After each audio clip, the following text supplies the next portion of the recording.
Hello aspirants, welcome to the way of success academy. আমি অরিন্দম চ্যাটার্জি, আর আজকে তোমাদের সঙ্গে আলোচনা করব এক অন্য জিও পলিটিক্যাল টপিক নিয়ে, যেটা ভারত, রাশিয়া এবং ইউএস এর সঙ্গে সম্পর্কিত। চলো আজকের যে টপিকটা সেটার মধ্যে আমরা আলোচনা করি এবং সেখানে কি কি বিষয়ে আলোচনা করব সেগুলো নিয়ে তোমাদের সঙ্গে কথাবার্তা বলা শুরু করি।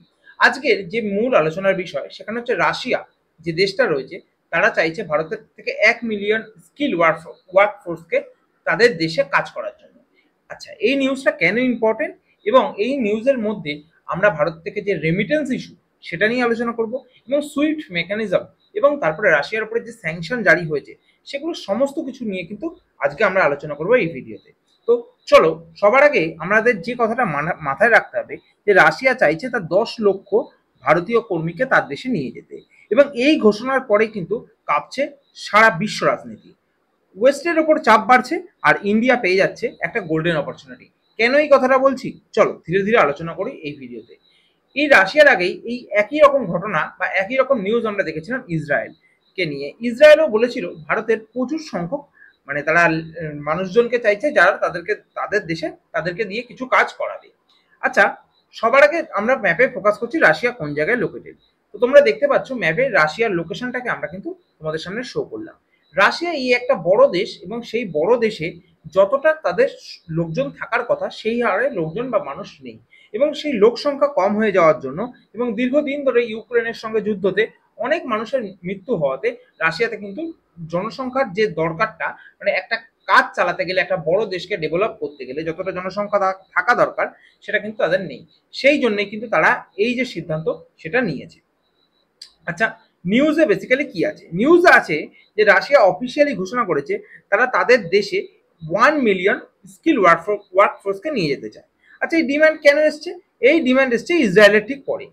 কিছুদিন আগেই কিন্তু ইসরায়েলও কিন্তু সেম ডিমান্ড করেছিল, যেটা আমি তোমাদেরকে এতক্ষণে বললাম। এবং রাশিয়া চাইছে ভারতের ম্যান পাওয়ারকে কাজে লাগিয়ে তাদের দেশের যে সমস্ত কাজকর্ম সেগুলো যাতে তারা উন্নতি ঘটাতে পারে, এবং যাতে ভারতের মানুষেরও আর্থিক যে সঙ্গতিটা, একটা জায়গায় বিদেশে কাজে গেলে অনেকটা বেশি টাকা পাওয়া যায়, সেই আর্থিক সঙ্গতিও কিন্তু সেদিকে একটা গুরুত্বপূর্ণ ভূমিকা পালন করবে। আচ্ছা, তাহলে এই জিনিসটা জিও পলিটিক্যালি কিভাবে ইম্প্যাক্ট ফেলবে? জিও পলিটিক্যালি ইম্প্যাক্ট বলতে গেলে আমাদেরকে মনে রাখতে হবে সুইফট সিস্টেমের কথা। কেন সুইফট সিস্টেমের কথা আমি বলছি?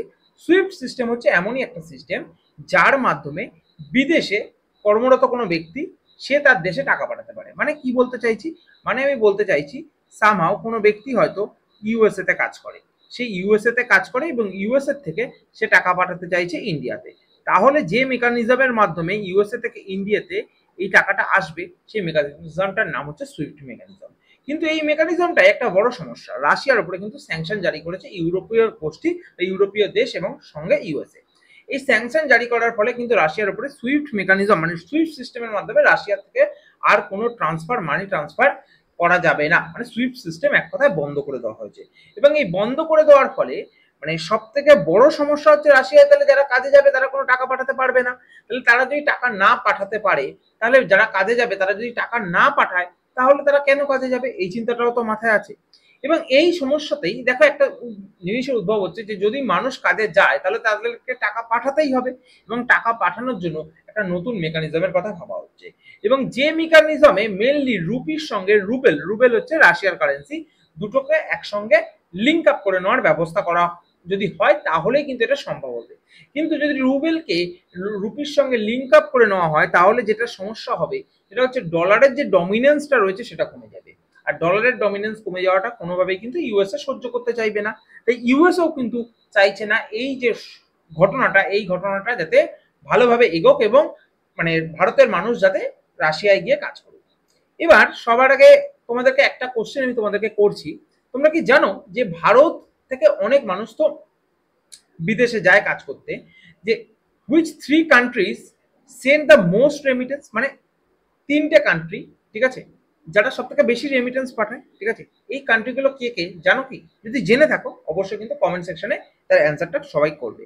এবার আসছি রেমিটেন্স ঘটনাটা নিয়ে। রেমিটেন্স কি জিনিস? কারণ রেমিটেন্স কথাটা কিন্তু আমি এই আজকের ভিডিওতে আলোচনা করছি। রেমিটেন্স হলো সেই জিনিস যে কোনো ব্যক্তি যদি বিদেশে কাজে যায় তাহলে সাধারণত সে একটা মাইনে পায় এবং সেই মাইনেটা সে তার বাড়িতে পাঠায়। এবং বাড়িতে পাঠালে কি হবে, মনে করো আজকে সামহাও কেউ সৌদি আরবে কাজে গেছে, ভারত থেকে অনেক মানুষ সৌদি আরবে কাজে যায়, এবং সৌদি আরবে কাজে যাওয়ার পরে সে সৌদি আরব থেকে একটা ইনকাম করছে, এবং এই ইনকামটা সে কি করবে, সে আলটিমেটলি ইন্ডিয়াতে পাঠাবে কিনা, এখান থেকে ইন্ডিয়াতে পাঠাবে কিনা, ইন্ডিয়াতে পাঠাবে। এই যে জিনিসটা পাঠানো সেটা হচ্ছে তাকে বলে রেমিটেন্স। এবার এই যে রেমিটেন্সটা আসছে, সব থেকে বেশি রেমিটেন্স কিন্তু ভারত পায় ইউএসএ থেকে। ইউএসএ থেকে সব থেকে যদি বেশি রেমিটেন্স পায়, এবং এখন যদি রাশিয়া কাছে 1 মিলিয়ন লোক কাজে যায়, তাহলে কিন্তু সেই সংখ্যাটা ইন ফিউচার আরো বাড়বে, এবং তখন কিন্তু ইউএসএ যে রেমিটেন্সের ক্ষেত্রে একটা গুরুত্বপূর্ণ ভূমিকা পালন করে, সেই জায়গাটা কিন্তু রাশিয়াও দখল করে নেবে। তো রাশিয়ার ইম্পর্টেন্স ভারতের জন্য বেড়ে যাবে। এবং অ্যাজ ওয়েল অ্যাজ আমরা যদি লক্ষ্য করি, তাহলে তোমরা দেখতে পাবে, আমি একটা ম্যাপ তোমাদের সামনে শো করছি। এই ম্যাপটায় একটা জায়গাটাকে আমি ফোকাস করছি, যেটাকে বলে স্টেট অফ হরমুজ। তো এই জায়গাটা কেন আমি ফোকাস করলাম, কারণ রিসেন্টলি তোমরা শুনেছো ইরানের উপরে ইউএসএ কিন্তু মানে তাদের বিটুবি বোম্বার দিয়ে বোম্বিং করেছে, তাছাড়া ইসরায়েল ইরানের উপরে অ্যাটাক করেছে, এবং একই সঙ্গে ইরানও ইসরায়েলের উপরে অ্যাটাক করেছে। তাহলে ইরানের সঙ্গে কিন্তু একটা এখন যুদ্ধের পরিস্থিতি রয়েছে। তাহলে এই পরিস্থিতিতে যদি ইরান থেকে যে তেলটা আসে সারা পৃথিবীতে, সেই জায়গাটা স্টেট অফ হরমুজের মধ্যে দিয়ে আসে। এই স্টেট অফ হরমুজকে যদি ইরান কোনোভাবে চোখ করে দেয় বা আটকে দেয় তাদের বিভিন্ন জাহাজ দিয়ে, তাহলে সারা বিশ্বে তেল সাপ্লাই কি হয়ে যাবে, বন্ধ হয়ে যাবে। এবং এই ঘটনাটায় ভারতের কিন্তু একটা ইম্প্যাক্ট পড়বে, কারণ ভারতের মানে তার অর্থনীতি চালিয়ে নিয়ে যেতে গেলে তেল হচ্ছে একটা সব থেকে বড় ইম্পর্টেন্ট জিনিস। তো ভারত তাহলে এই তেল আমদানি করবে কোথা থেকে, ভারত তেল আমদানি করছে এখন বর্তমানে রাশিয়া থেকে। যদি রাশিয়ার সঙ্গে ভারতের সুসম্পর্ক গড়ে ওঠে, তাহলে কিন্তু এই তেল আমদানির পরিমাণটা আরো বৃদ্ধি পাবে। তাহলে কি এই ঘটনায় আমরা বলতে পারি যে নতুন একটা মানে রাশিয়ার সঙ্গে ইন্ডিয়ার পার্টনারশিপ হতে চলেছে, এবং স্ট্রং মানে কি বলবো রেমিটেন্স বেসড পার্টনারশিপ হতে চলেছে। তাছাড়াও যদি আমরা বলি, রাশিয়ার যে সমস্ত ডিফেন্স সিস্টেম, সেটাও যদি ভারত আস্তে আস্তে মানে কোনো জিনিস অ্যাডপ্ট করে, সেক্ষেত্রেও সেটা নিয়ে কিন্তু মানে ইউএস এর কিন্তু একটা ভয় বা চিন্তার মানে বিষয় রয়েছে, কারণ ইউএসও ডিফেন্স এক্সপোর্ট করে, রাশিয়াও ডিফেন্স এক্সপোর্ট করে। তাহলে এই যে ঘটনাটা, এই ঘটনাটা কিন্তু এখন বিশ্ব রাজনীতিতে একটা ইউরোপ এবং ইউএস এর একটা বড় চিন্তার বিষয় হয়ে দাঁড়িয়েছে, কারণ রাশিয়া এরকম একটা প্রপোজাল দিয়েছে। তো এই রকম ভিডিও কিন্তু আমরা এই চ্যানেলে নিয়ে আসি। আমি এই ধরনের ভিডিও বানাই, ইকোনমিক্স এর ভিডিও আরেকজন তোমাদেরকে বানাবে, এবং তোমাদের যে মিসলেনিয়াস টপিকটা আছে, মিসলেনিয়াসের যে সামনের পরীক্ষা, সেই মিসলেনিয়াস পরীক্ষাতেও কিন্তু এরকম টপিক কিন্তু কোশ্চেনে আসবে। তো যদি এই ভিডিওগুলো ভালো লেগে থাকে, অবশ্যই লাইক শেয়ার করবে, এবং এর পরবর্তী যে আপডেটটা, মনে করো এই ভিডিও রিলেটেড যদি নেক্সট কোনো আপডেট আসে, অবশ্যই কিন্তু এই ভিডিওটা মানে এর নেক্সট ভিডিওতে আমরা সেটা কিন্তু নিয়ে আসবো। আর যদি তোমাদের কোনো ভিডিও সম্পর্কে জানতে ইচ্ছা করে, তাহলে অবশ্যই কমেন্ট সেকশনে সেই ভিডিওর নাম লিখে জানাবে, আমরা তার উপরে কিন্তু ভিডিও তোমাদেরকে প্রেজেন্ট করে দেবো। তো চলো শেষমেশ তোমাদেরকে কিছু কথা বলতে চাই। আমাদের এখানে কিন্তু অবজেক্টিভ এবং ডেসক্রিপটিভ কারেন্ট অ্যাফেয়ার্স ক্লাস চলছে। অবজেক্টিভ কারেন্ট অ্যাফেয়ার্স এর প্রাইস এবং ডেসক্রিপটিভ কারেন্ট অ্যাফেয়ার্স এর প্রাইস আমরা সেম রেখেছি, দুটোর ক্ষেত্রেই 50 টাকা প্রতি মাসে রাখা হয়েছে। অবজেক্টিভে যেখানে one liner base current affairs complete করানো হবে, এবং ডেসক্রিপটিভ স্টাইলে কারেন্ট অ্যাফেয়ার্স কমপ্লিট করানো হবে। ক্লাস হবে গুগল মিটে, সপ্তাহে একদিন করে ক্লাস হবে, ভিডিও ক্লাস থাকবে, রেকর্ড ক্লাস দেওয়া হবে, এবং তার সঙ্গে কিন্তু পিডিএফও দেওয়া হবে। যদি ক্লাসগুলোতে জয়েন করতে চাও, তাহলে কিন্তু এই যে নিচে নাম্বারটা দেওয়া আছে, এই নাম্বারে তোমরা হোয়াটসঅ্যাপ বা ফোন করে কিন্তু জয়েন করে নিতে পারো, ক্লাসে যদি অ্যাডমিশন নিতে চাও। তো শেষমেশ তোমাদেরকে একটা কথা বলতে চাই, আমাদের দেখো নিচে একটা পিন কমেন্টে একটা লিঙ্ক দিয়ে রেখেছি, সেই লিঙ্কে ক্লিক করলেই তোমরা পৌঁছে যাবে এইরকমই একটা ওয়েব পেজে, যেখান থেকে তোমরা জাস্ট কিছুটা স্ক্রল ডাউন করে নিচে নামবে, সেখানে দেখতে পাবে আমরা কোন কোন কোর্স আপলোড করছি বা কোন কোন কোর্সের উপরে আমাদের কাছে ক্লাস চলছে। সেগুলো যদি অ্যাডমিশন নিতে চাও নিতে পারো, এবং এর যে পিডিএফটা, যে ক্লাসটা করলে এর পিডিএফটা যদি পেতে চাও, তাহলে কিন্তু নিচে পিডিএফ সেকশন বলে একটা অপশন রয়েছে, এই লিঙ্কে ক্লিক করলে তোমরা পৌঁছে যাবে আমাদের পিডিএফ যেখানে আপলোড করা থাকে সেখানে। সেখান থেকে পিডিএফটা ডাউনলোড করে নিয়ে তোমরা তোমাদের প্রিপারেশনটাকে কিন্তু আরো ভালো করতে পারবে।